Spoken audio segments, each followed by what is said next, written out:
Hello, in this video I will give an overview of the CAP theorem. This is an important concept to help understand the limitations and trade-offs in distributed systems. The CAP theorem is fairly simple and intuitive to understand, so if you're preparing for system design interviews or if you're new to distributed systems, you should hopefully find this video useful. So, what is the CAP theorem? It's a useful concept to understand the different trade-offs or limitations in a distributed data store. Typically, you might hear of it as consistency, availability, partition tolerance, pick 2, but this is somewhat simplified. Looking at the Venn diagram on the right, we can indeed only pick 2 out of the 3 characteristics at any one time. However, the option consistency and availability is not desirable, as we will see later. As mentioned, the CAP theorem deals with 3 characteristics. Consistency, where every read request receives the latest write or an error. Availability, where every request receives a non-error response, but the data may not be the latest.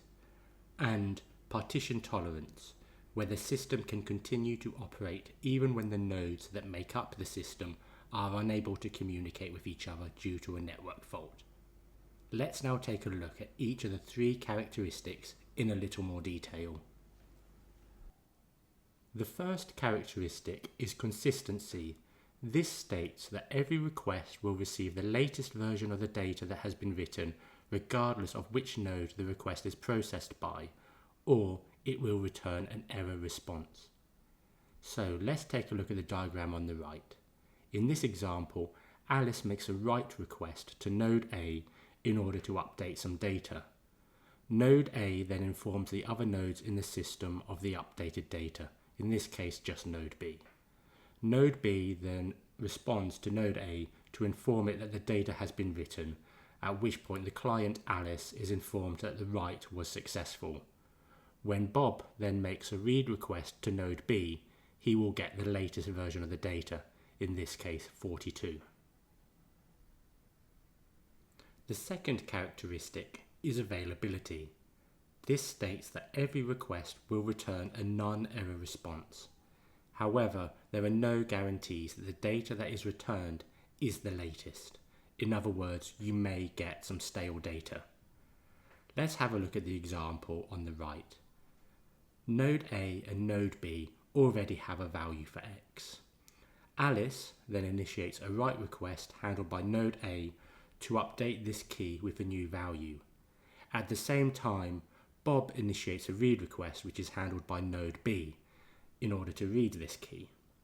Node B has not yet been notified of an updated value, so rather than responding with an error response, it will respond with the current value of 10. Bob has received some stale data.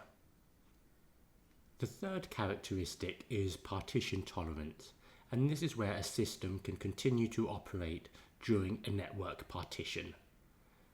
When a network partition occurs, the system must choose between availability or consistency. So, looking at the example on the right, the link between node A and node B is down. Therefore, the system as a whole has to choose whether we want availability or whether we want to prioritize consistency. Recall from the introduction that we cannot have a system that has all 3 characteristics. Only 2 of the 3 characteristics can be honored at a time. Let's now consider the choice of prioritizing consistency and partition tolerance. In this case, we're choosing to prioritize consistency and partition tolerance at the expense of availability. In the event of a network partition, the system can choose to either shut down the nodes that have become inconsistent, or the system can reject write requests until the fault has been resolved. An example of a database that prioritizes consistency and partition tolerance over availability would be MySQL cluster. The next option is to prioritize availability and partition tolerance at the expense of consistency. In this scenario, if we encounter a network partition, The system will allow write requests and will allow inconsistent nodes to handle requests. As the nodes are inconsistent, we are guaranteed to return data, but this data will be stale. Once the network partition is resolved, all nodes will have to be synced in order to have the latest data.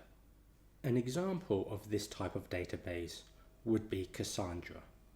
As I mentioned at the start, the option to prioritize consistency and availability isn't desirable or practical for a distributed system. Recall that one of the fallacies of distributed computing is that the network is reliable. In this case, as we are interested in distributed systems, we have to consider that the network is therefore unreliable. We can't just choose to ignore the possibility of network partitions. They're going to be a fact of life in a distributed system. Therefore, a system that prioritizes consistency and availability isn't practical when we're talking about distributed systems. So, how useful is the CAP theorem? Well, the simplified model used in CAP theorem assumes that we choose between either 100% availability or 100% consistency. There is no mention of latency. For example, if it takes a minute to replicate this data across all nodes, that might not be a desirable system. We can also have other degrees of consistency.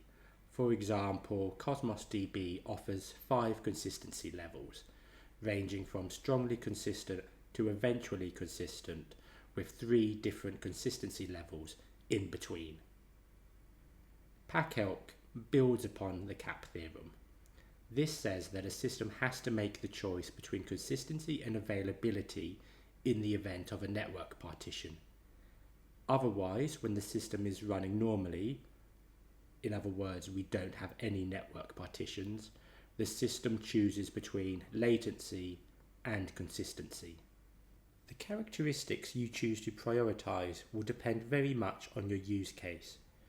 For example, if you're handling financial transactions, such as payments, withdrawals, deposits, etc., you would most likely wish to choose to prioritize consistency and partition tolerance.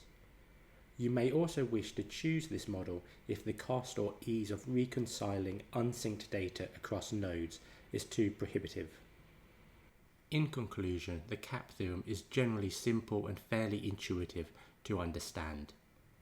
It should be viewed as consistency or availability in the presence of network partitions. Whilst it's important to understand the concepts, it's generally not something that you'll tend to think about on a daily basis working as a software engineer, but it does come up sometimes in system design interviews, so it's good to understand the overall concepts. As always, thanks for watching. I hope you found this video on the CAP theorem interesting and informative. Please remember to like and subscribe and hit that notification bell. I hope to see you next time.